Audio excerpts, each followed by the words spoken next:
you will hear a panel discussion about the economic, political, and cultural effects of tourism. The program is hosted by journalist Maya Collins.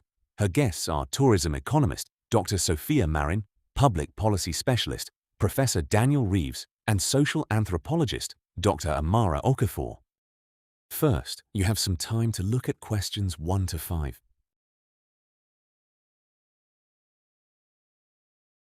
Now listen carefully and answer questions 1 to 5.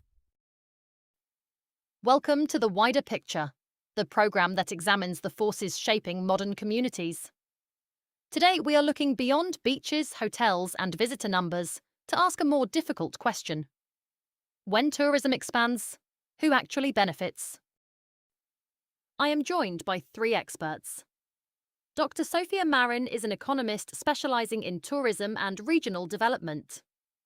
Professor Daniel Reeves studies housing and public policy, while Dr. Amara Okafor is a social anthropologist whose research focuses on culture and community identity.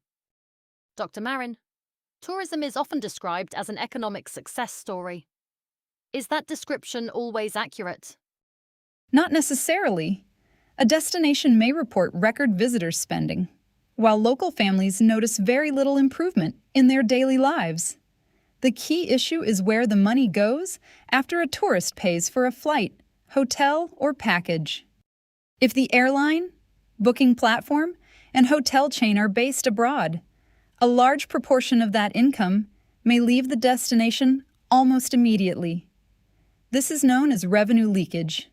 The tourist has spent money locally in a geographical sense, but the profit may eventually reach a company located somewhere else. So high tourism income does not automatically mean local prosperity. Exactly. We also need to examine the quality of the jobs being created. Tourism can employ large numbers of people, but many positions are temporary. A hotel employee may work extremely long hours during the summer and then have no income for several months. Supporters often point to the total number of jobs, while ignoring whether those jobs provide predictable hours, paid leave, or opportunities for promotion. Employment should not be judged only by quantity. What happens when an entire region begins to rely on the industry? That creates tourism dependency. It may seem profitable while visitor numbers are rising, but it leaves the local economy highly exposed. A health crisis, political conflict, natural disaster, or even a change in travel fashion can cause demand to disappear very quickly. Destinations with other strong sectors can usually adapt more easily. By contrast, a community built almost entirely around hotels, restaurants, and tour companies may experience sudden unemployment and business closures. How should we decide whether residents are receiving a fair share of the benefits? We should look beyond the number of arrivals. Useful indicators include local ownership, average wages, year-round contracts, and the amount that tourism contributes to schools, transport, and healthcare. It is also important to ask who owns the land and businesses. If most cafes, shops, and guest houses belong to residents, more income circulates within the community. Some destinations are considering fewer visitors rather than constant growth. Would that damage the economy? Not if it is planned carefully. A destination may receive fewer visitors, but encourage longer stays, greater local spending, and better paid employment. 20 visitors who stay for a week and use family-run businesses may create more local value than 100 people who arrive briefly, crowd the center, and spend very little. The aim should not always be maximum visitor numbers.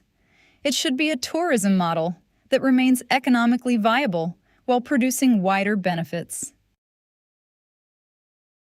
Before you hear the next part of the discussion, you have some time to look at questions 6 to 10. Now listen and answer questions 6 to 10. Professor Reeves, tourism growth often affects housing and public services. What choices do governments face? One of the most urgent issues is the rapid expansion of short-term rentals. Property owners may earn more by renting to visitors for a few nights than by offering homes to residents for a full year. When this happens on a large scale, the number of long-term homes falls and rents rise. Teachers, nurses, and service workers may then be forced to move away from the neighborhoods where they work. Tourism does not simply bring outsiders in, it can also push residents out. Some people argue that owners should be free to use their property as they choose. Individual freedom matters, but housing is not an ordinary product. A city cannot function if essential workers cannot afford to live there. Governments, therefore, have to balance private income against the wider need for stable communities. Possible measures include licensing systems, limits on the number of rental properties, and rules preventing entire residential buildings from becoming tourist accommodation. How can authorities tell when tourism growth has gone too far? They often refer to carrying capacity, but this should not be understood as a simple maximum number. It includes several limits. A historic building may have a physical limit. A coastal area may have an environmental one. A city also has a social limit, the point at which congestion, noise, waste, or housing pressure begins to damage residents' quality of life. The difficult part is that these limits are not identical. A destination may still have empty hotel rooms, while its buses, water system, and emergency services are already under severe pressure. What policies can reduce that pressure? Visitor taxes can raise money for public transport, waste collection, and conservation. Timed entry systems can spread tourists across the day, while limits on cruise ships can prevent thousands of people arriving at once. However, the policy must match the problem. A tourist tax will not solve a housing shortage unless some of the revenue is directed towards housing or neighborhood services. Why do governments sometimes delay action even when residents are clearly dissatisfied? Because the economic benefits are immediate and easy to measure, while many of the costs appear gradually.